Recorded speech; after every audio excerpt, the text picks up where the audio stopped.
It's just like riding a bicycle, only it's the greatest bicycle you've ever ridden, and it's a bicycle built for two. Skip Bayless is begging. He is begging to return to ESPN.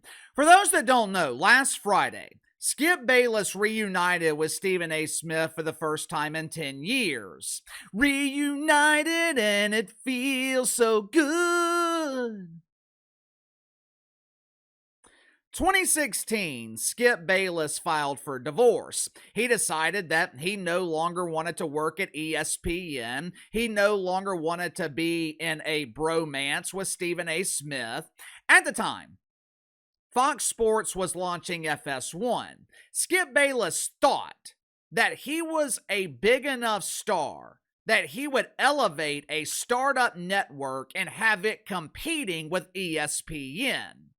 Now, I doubt he would ever say this publicly, but I think Skip Bayless probably regrets that decision.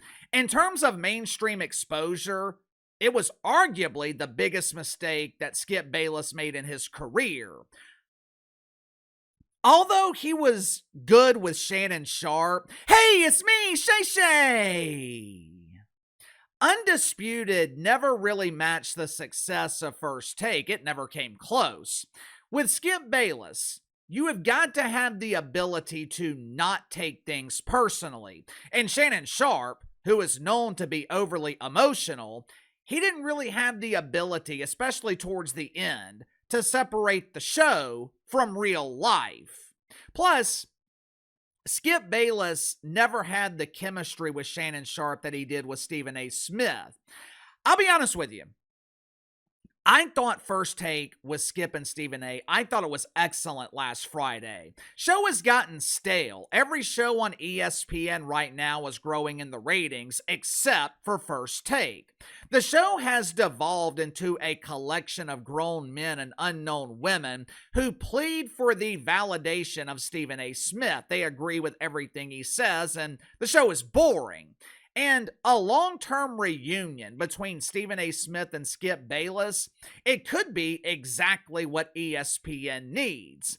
But I highly doubt it's going to happen because I don't think Stephen A. Smith will allow it.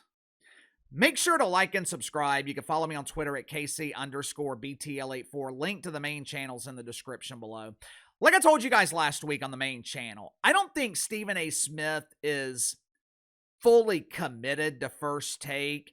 At minimum, the show no longer has his full attention, his primary focus. With Skip Bayless and Max Kellerman, Stephen A. Smith had to prepare. He had to be ready to dispute their points, and he had to back it up. Otherwise, they would make him look foolish.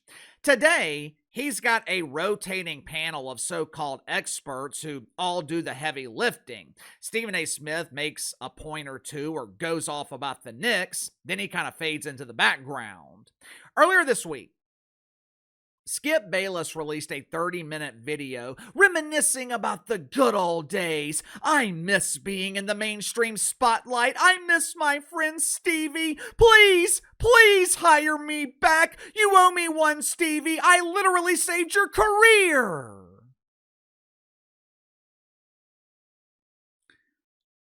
Maybe Stephen A. Smith gives Skip Bayless a part-time role where he appears one day a week.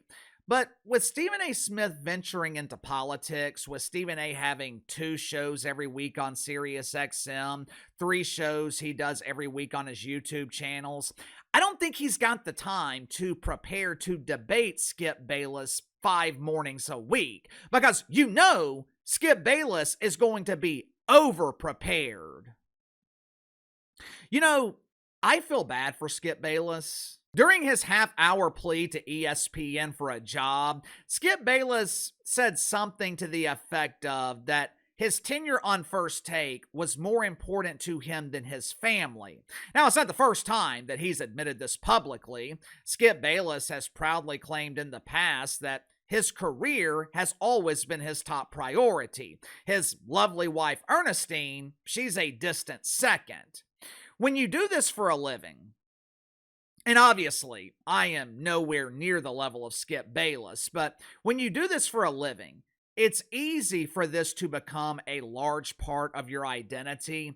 It's easy to fall into the trap of measuring your self worth by your analytics. There are a lot of sacrifices you have to make to do this full time, but I just can't imagine making this more important than my family. But Uncle Casey, Skip Bayless wouldn't achieve his level of success any other way. There are plenty of people who prioritize their families and still have lucrative careers. His entire life, Skip Bayless has put his career above everything else. And look at the end result. Before last Friday, Skip Bayless was essentially forgotten. His YouTube numbers are in the pooper. His videos struggle to reach 2,000 views. He's 74 years old and he is begging for one last dance with Stephen A. Smith. The one thing he prioritized above everything else, the one thing that was most important to Skip Bayless, essentially betrayed him as he aged out. Remember when John Calipari said, or remember what he said about money? How what's worse than being poor is coming into money, then going back to being poor again. It's the same thing with success or fame. Being unsuccessful sucks, but climbing to the top of your industry, being the biggest star in sports media, and several years later, you're forgotten. I would imagine that is very difficult for Skip Bayless to deal with. I would imagine it probably bothers him. Sound off in the comments below. I'll see you guys later on the main channel.